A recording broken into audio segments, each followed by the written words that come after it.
नमस्कार दोस्तों, crescent education classes में आप सभी का स्वागत है। दोस्तों आज की इंपॉर्टेंट न्यूज़ है भाई, ये समूह गौ भर्ती चल रही है। इसमें पहले चरण में 3,910 पदों पर परीक्षा कराने का प्रस्ताव भेजा है यूकेपीएससी ने शासन को। अब देखिए जो प्रस्ताव है इसमें निर्वाचन की तरह भर्ती परीक्षाएं कराने का प्रस्ताव दिया है यूकेपीएससी ने, और भर्ती परीक्षाएं डीएम की देखरेख में होंगी। जैसे कि निर्वाचन डीएम की देखरेख में होता है, इसी तरह से भर्ती परीक्षाएं हैं वो भी डीएम की देखरेख में होगी। इसके बारे में जानेंगे। इसके अलावा उद्यान विभाग में भर्ती की शैक्षिक योग्यता दोस्तों बदलेगी और परीक्षाओं में कोई विलंब नहीं होगा, ऐसा कहना है सीएम पुष्कर सिंह धामी का। तो चलिए आज की वीडियो को शुरू करते हैं। तो आज की इंपॉर्टेंट न्यूज़ है दोस्तों, समूह गौ भर्ती आयोग के प्रस्ताव पर मंथन शुरू हो गया है। पहले चरण में 3,910 पदों पर परीक्षा होगी और यहाँ पर दोस्तों ये पद दिखाए गए हैं। पुलिस आरक्षी है, राजस्व निरीक्षक, वन आरक्षी, सहायक लेखाकार। अब देखिए इनकी संभावित तिथि भी दोस्तों यहाँ पर लिखी गई है। इसमें पदों की संख्या है 1521 पुलिस आरक्षी। दिसंबर 2022 में दोस्तों इसकी परीक्षा हो सकती है। इसके अलावा पटवारी की 554 पदों की जो परीक्षा है वो जनवरी में हो सकती है। 894 पदों पर जो वन आरक्षी की परीक्षा है फरवरी 2023 में, और इसी तरह से सहायक लेखाकार लेखा परीक्षक इसकी परीक्षा मार्च 2023 में हो सकती है। तो यूकेपीएससी ने समूहों की परीक्षा कराने संबंधी प्रस्ताव शासन को भेज दिया है। आयोग के प्रस्ताव पर मंथन शुरू हो गया है और आयोग के पत्र पर मुख्य सचिव एस एस संधू ने तत्काल कार्रवाई करने के निर्देश दिए। सचिव कार्मिक ने आयोग के प्रस्ताव पर मंथन और निर्णय लेने का कार्य शुरू कर दिया। प्रस्ताव को जल्दी ही मंजूरी मिलेगी और आयोग ने प्रस्ताव में सिफारिश की है कि तहसील व नगर स्तर पर परीक्षा संचालन के पर्यवेक्षण व समन्वयन के लिए एसडीएम स्तर के जोनल मजिस्ट्रेट के तौर पर नामित किया जाए और परीक्षा केंद्र पर सेक्टर मजिस्ट्रेट और पुलिस बल भी तैनात किए जाएंगे। तो बिल्कुल जैसे निर्वाचन कराए जाते हैं उसी तरह से भर्ती परीक्षा करवाए जाने का प्रस्ताव दिया गया है यूकेपीएससी के द्वारा। ठीक है, परीक्षा के सुव्यवस्थित ढंग से संचालन के लिए परीक्षा केंद्रों पर प्रधानाचार्य व केंद्र प्रभारी को मजिस्ट्रेट के अधिकार दिए जाएं तथा परीक्षा केंद्र पर प्रशासन का एक अधिकारी तहसीलदार स्तर से नामित किया जाए। साथ ही पर्याप्त परीक्षा केंद्रों समय पर उपलब्ध कराने के लिए सभी डीएम संबंधित जिला शिक्षा अधिकारियों को अभ्यर्थी के लिए पर्याप्त फर्नीचर, बिजली, पेयजल, आवागमन की सुविधा वाले स्कूल चिन्हित करने के लिए निर्देशित करने का प्रस्ताव दिया गया है। तो आप देख सकते हैं कि प्रस्ताव यूकेपीएससी का जो दिया गया है उस पर अभी फिलहाल मंथन शुरू हो गया। बिल्कुल जैसे निर्वाचन में का प्रस्ताव होता है उसी तरह से करवाने का बात चल रही है भर्ती को।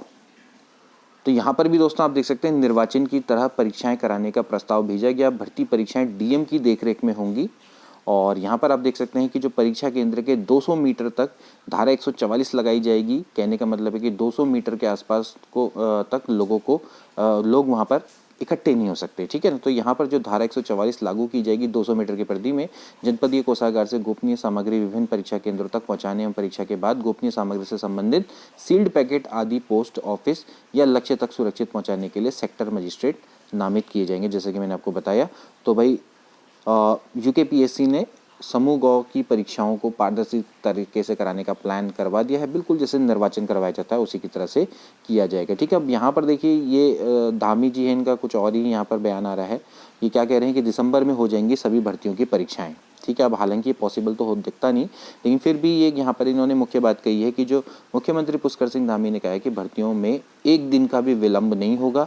अक्टूबर में भर्तियों के विज्ञापन आएंगे और दिसंबर में सभी भर्ती परीक्षाएं करवा ली जाएंगी। ठीक है, हालांकि ये सिर्फ बयान खाली हवाई लगता है, लेकिन पुलिस लाइन में शनिवार को पत्रकारों में सीएम ने कहा कि परीक्षाएं निष्पक्ष होंगी और योग्यता वालों को कोई नहीं रोक पाएगा। ठीक है, और हमारी सरकार ने कार्रवाई की नज़ीर पेश कर दी है। कहने का मतलब सिंपल है कि ये कहना चाह रहे हैं कि अक्टूबर में विज्ञापन आएगा और दिसंबर में सभी भर्ती परीक्षाएं करवा दी जाएंगी।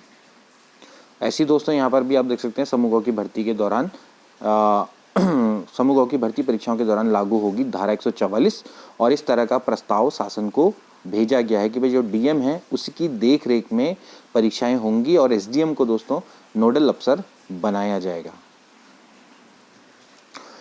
अब नेक्स्ट है दोस्तों, उद्यान विभाग में भर्ती की शैक्षिक योग्यता बदलेगी। एजुकेशनल क्वालिफिकेशन को उद्यान विभाग में चेंज किया जा रहा है। देखिए कृषि और उद्यान विभाग में समूह गौ और ख के तकनीकी पद के लिए शैक्षिक योग्यता का दायरा बढ़ाया जाएगा। मतलब कि एजुकेशन क्वालिफिकेशन एक्सटेंड की जाएगी और लोगों को भी इसमें सम्मिलित किया जाएगा। वर्तमान में इन पदों के लिए जो शैक्षिक योग्यता है वो कृषि से स्नातक है। ठीक है, एग्रीकल्चर से अगर आप ग्रेजुएट हैं तो फिर आप इसके लिए अप्लाई कर पाते थे, लेकिन सरकार का मानना है कि जो तकनीकी पदों से संबंधित क्षेत्र की विशेषज्ञता वाले कार्मिक होने पर ज़्यादा बेहतर नतीजे मिल सकते हैं और सरकार ने उद्यान निदेशालय से शैक्षिक योग्यता के विस्तार पर विचार करते हुए विभागीय नियमावली में संशोधन का प्रस्ताव तैयार करने के निर्देश दिए हैं।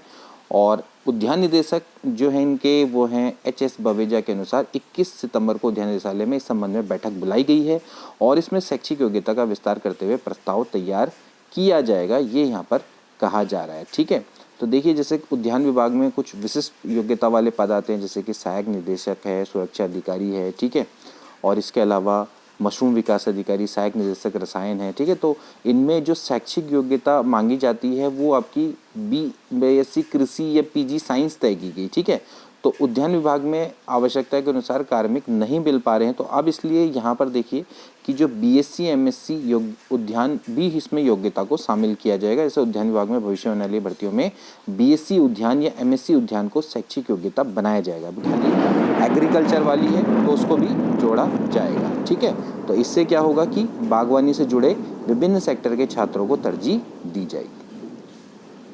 तो दोस्तों आज की वीडियो के लिए इतना ही, मिलते हैं अगली वीडियो में। Till then take care and good bye.